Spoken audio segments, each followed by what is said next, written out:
अस्सलामु अलैकुम वरहमतुल्लाहि तआला वबरकातुहू। मुंहिंजा मुस्लमान भाइरो, ही बाबरक महीनो शोबान मुअज़्ज़म हली रहियो आहे। हिन में हिकु उहा राति ॾिया आहे जंहिंखे शब बारात सॼो वेंदो आहे, यानी 15 शोबान मुअज़्ज़म जी राति। हिन राति में अक्सर दोस्त पुछा कंदा आहिनि, साईं कहिड़ा कहिड़ा नफ़िल पढ़िया वञनि।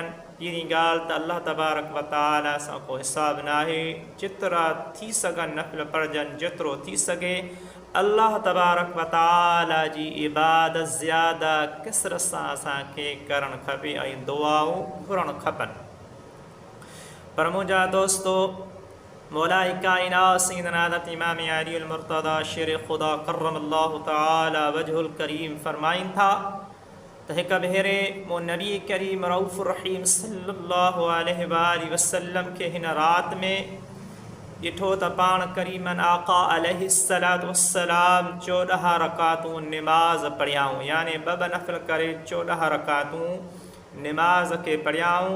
निमाज़ पढ़ण खां बाद में पाण करीम सल्लल्लाहु अलैहि वसल्लम वेठा ऐं महबूबन आका अलैहिस्सलातु वस्सलाम 14 भेरा सूरतुल फ़ातिहा यानी अलहम्द शरीफ मुकम्मिल सूरत 14 भेरा पढ़ियाऊं।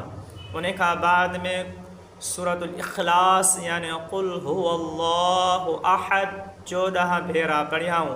उन खां बाद में सूरतुल फलक यानी कुल अऊज़ु बिरब्बिल फलक 14 भेरा पढ़ियाऊं।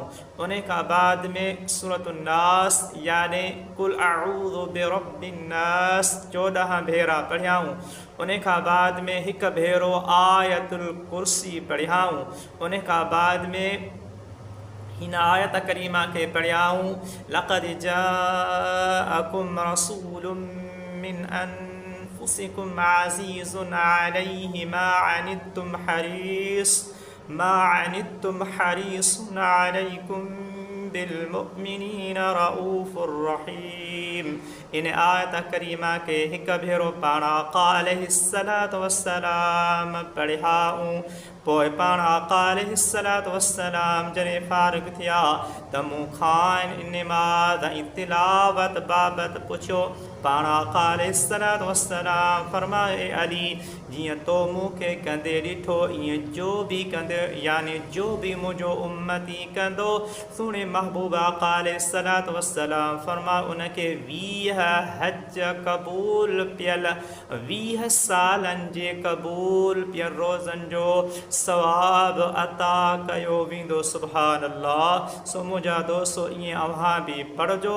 ऐं अॻिते आका अलैहिस्सलातु वस्सलाम फरमायो, ऐं जेकॾहिं उन सुबुह ते रोज़ो रखियाई त उहो रोज़ो 2 सालनि जे रोज़नि जे सवाब जे बराबरि आहे। सो मुंहिंजा दोस्तो, इन राति में कसरत सां इबादत कयो।